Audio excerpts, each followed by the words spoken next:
Yo quisiera, sumándome ya o siguiendo la pista señalada por la presentación del profesor Canosa, hacer un poco una reflexión seguramente muy marcada por mi experiencia de Perú, pero un poco con una visión sudamericana, no sé si, ojalá también latinoamericana y hasta iberoamericana.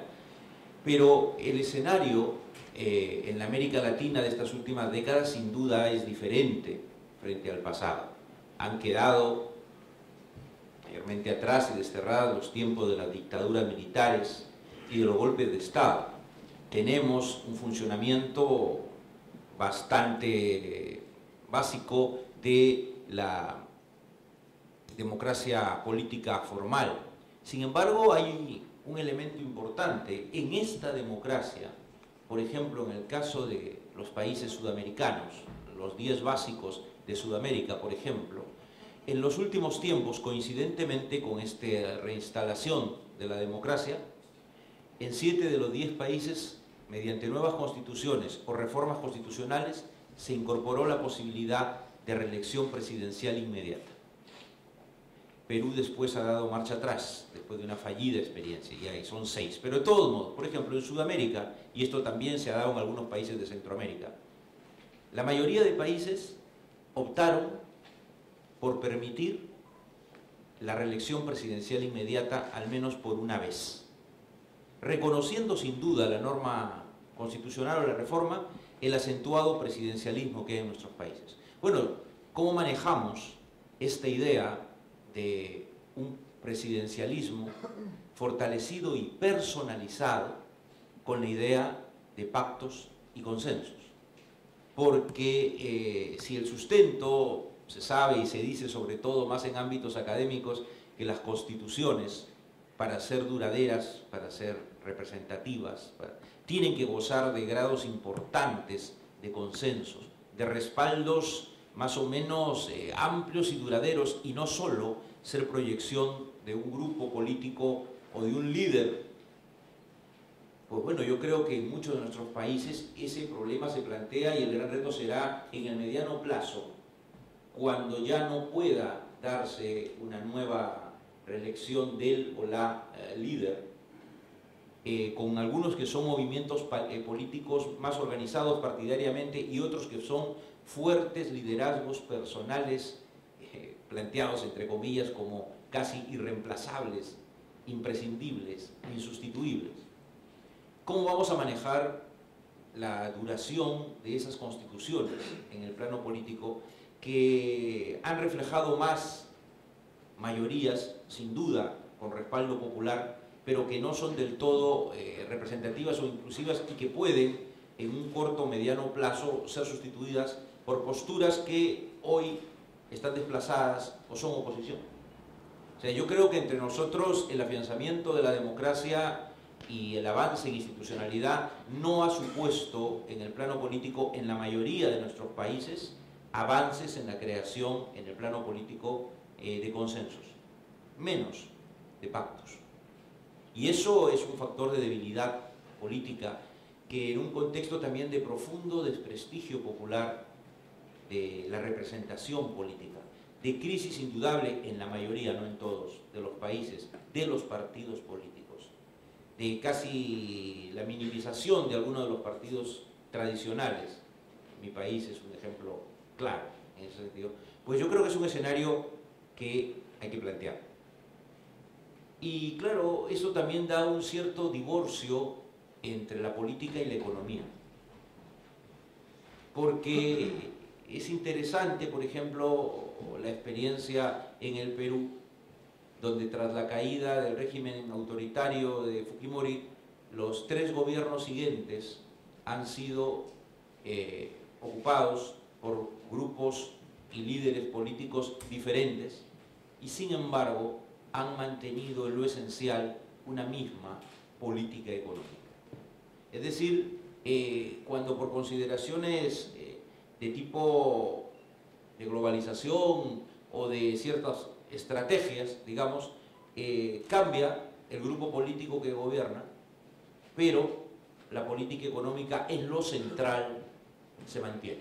Y sí, claro, es bastante elogiada hoy en día, la experiencia peruana, su crecimiento, el tema de ser un país que atrae la inversión, que ofrece seguridad jurídica, estabilidad, pero hay un tema que tiene que ser respondido.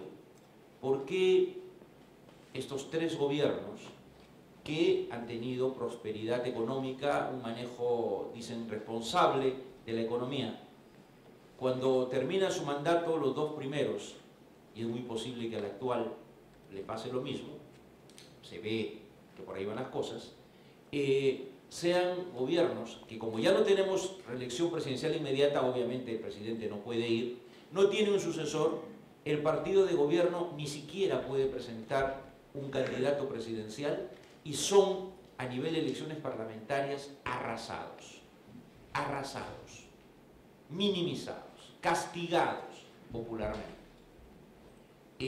La democracia política tiene que ir aparejada, sin duda, de un desarrollo para la población, de un desarrollo económico, democracia con desarrollo de inclusión social.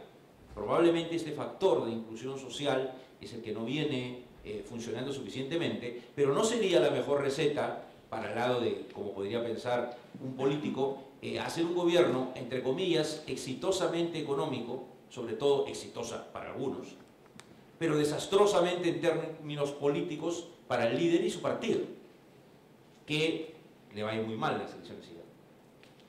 Y ese es un tema que tiene que evaluarse, cómo fortalecer ese crecimiento económico en términos de inclusión social, de un mayor desarrollo humano y de mejores condiciones y oportunidades para la mayoría de la población, para que sienta que ese proceso próspero le beneficia. Del otro lado, bajo esta visión que comparten algunos países, existe también la experiencia de los países del ALBA. Y es importante entenderlo porque América Latina de alguna manera tiene cierto tipo de bloques, no necesariamente definidos, pero ya están. Y eso se ven en entidades que hoy pasan problemas, como la OEA o la propia UNASUR. Son concepciones diferentes, en un marco democrático de elección y reelección con respaldo popular. Caminos distintos para enfrentar el problema, que tendrán que evaluarse a partir de sus propios resultados, creo yo, más allá de discusiones ideológicas previas. Pero el reto que se nos plantea, ahora que más o menos hemos construido en América Latina, es una estabilidad en la elección democrática, plantearnos, como digo, esta articulación de la democracia política con partidos debilitados y con fuertes caudillismos personales, y en el otro lado, en algunos países, con crecimiento económico, pero con grandes necesidades de mayor equidad e inclusión social, porque los riesgos para una estabilidad democrática, que hoy no se dan necesariamente pensando en golpes militares, sino en consolidación de autoritarismos, de liderazgos personales insustituibles, puede tener que ver también mucho como detonante con el tema económico. Y cómo avanzar en el proceso de integración latinoamericana, tantas veces anunciada y tantas veces frustrada, a partir de estos puntos comunes y de estas diferencias, que las hay. Hemos avanzado en muchos terrenos, en cuanto a circulación de las personas, hoy nos podemos mover con mayor libertad, hay menos recelos entre nuestros países, que antes eran muchos, hay procesos interesantes en el plano económico con mucho pragmatismo, como la Alianza del Pacífico, que hoy genera tantas expectativas, en el caso de México, Colombia, Chile y Perú, y los varios países que están buscando integrarse. Es una visión, más, como digo, mucho más pragmática de integración, diferente, menos ambiciosa que la europea, pero menos burocrática también. Habrá que evaluar hacia esa edad. Pero el punto que probablemente tendremos que plantearnos es, cuando varios de estos países que tienen una continuidad en el ejercicio del poder en torno a determinada persona o grupo, se agoten por razones incluso normativas o por razones de desgaste político, la posibilidad de continuidad, ¿cómo se van a plantear estos escenarios? ¿Realmente surgirán constituciones o reformas constitucionales consensuadas? ¿Habrá posibilidad de pactos? ¿O se volverá a querer buscar, inventar la pólvora y tirar los dados y y a ver para dónde sale de nuevo. Yo creo que ese es un reto en el mediano plazo que habrá que ver. Lo cierto es que aquello de reelección presidencial continua, inmediata, solo por una vez, se le ha sacado la vuelta en varios de los países que le hicieron. Se le sacó la vuelta a Fujimori primero en Perú y luego con interpretaciones o cambios se ha dado en Venezuela, en Ecuador y en Bolivia, donde se suman más de 2 periodos presidenciales consecutivos. En fin, son algunos de los escenarios que se plantean y lo voy dejando allí para poder tener la oportunidad del diálogo. Gracias.